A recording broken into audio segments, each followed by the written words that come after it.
Hello hall, welcome to Jeeva's kitchen. இன்னைக்கு நம்ம வீடியோவில் முட்டை சேமியா எப்படி செய்யலான்னு பார்க்கலாம் வாங்க.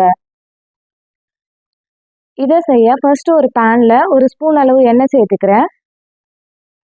எண்ணெய் நல்லா சூடான அப்புறம் 3 முட்டையை இதில் உடைச்சி சேர்த்துக்கிறேன்.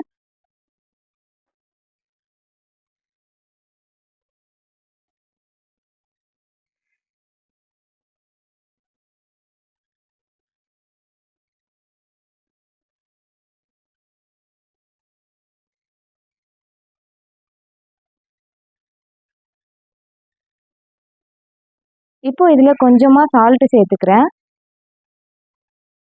சால்ட்டு சேர்த்தப்புறம் இது கொஞ்சம் நல்லா கிண்டி விட்டுக்கலாம். ஸ்டவ்வை மீடியம் ஃப்ளேமில் வச்சுட்டு இது நல்லா பொடி மாஸ் மாதிரி வர அளவுக்கு நல்லா கலரி விட்டுட்டே இருக்கிறேன்.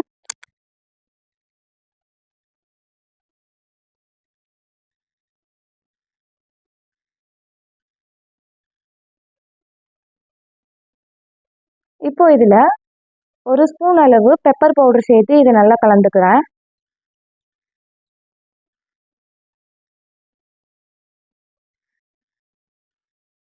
இப்போ ரெடியான இந்த முட்டையை தனியாக ஒரு பிளேட்டில் எடுத்து வச்சுக்கிறேன்.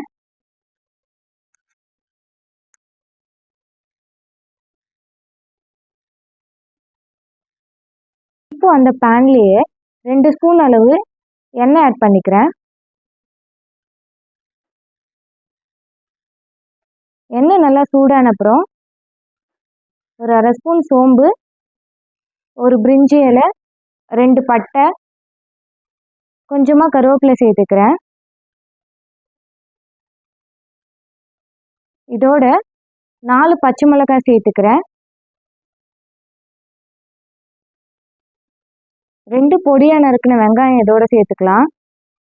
சேர்த்துட்டு இதெல்லாம் நல்லா வதக்கி விட்டுக்கிறேன்.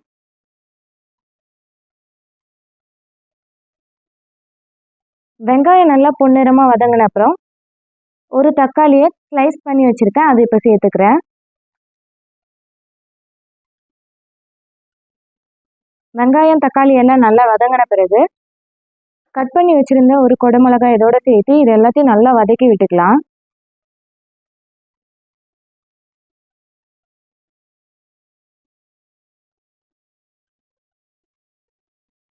இதெல்லாம் நல்லா வதங்கிட்டு இருக்கும்போது தேவையான அளவு உப்பு சேர்த்து வதக்கிக்கிறேன்.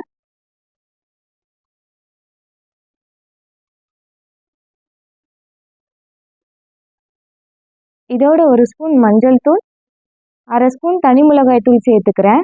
சேர்த்துட்டு இது எல்லாத்தையும் நல்லா கலந்து விட்டுக்கிறேன். மிளகாய் தூள்லாம் பச்சை வாசனை போகிற அளவுக்கு இதை வதக்கி விட்டுட்டு இதில் 2 கப் அளவு தண்ணி சேர்த்துக்கிறேன். 1 கப் சேமியாவுக்கு 2 கப் தண்ணின்ற அளவில் இதில் சேர்த்துக்கிறேன்.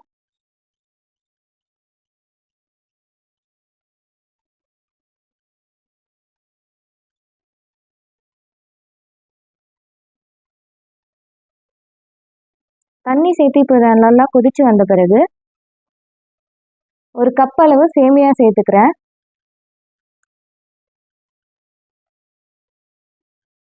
சேமியா சேர்த்தப்புறம் இது கொஞ்சம் பொறுமையாக கலந்து விட்டுக்கிறேன்.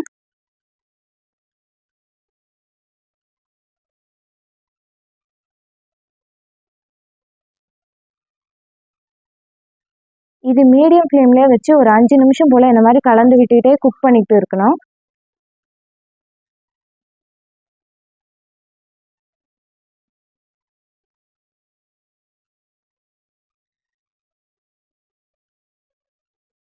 இப்போ தண்ணியெல்லாம் சுண்டிட்டு சேமியா கரெக்டான பக்குவத்தில் குக் ஆகியிருக்கு. இப்போ இதோட ரெடி பண்ணி வச்சுருந்த முட்டை பொடி மாசை ஆட் பண்ணிக்கிறேன். நல்லா இது ஸ்லோவாக கிளறி விட்டுக்கலாம்.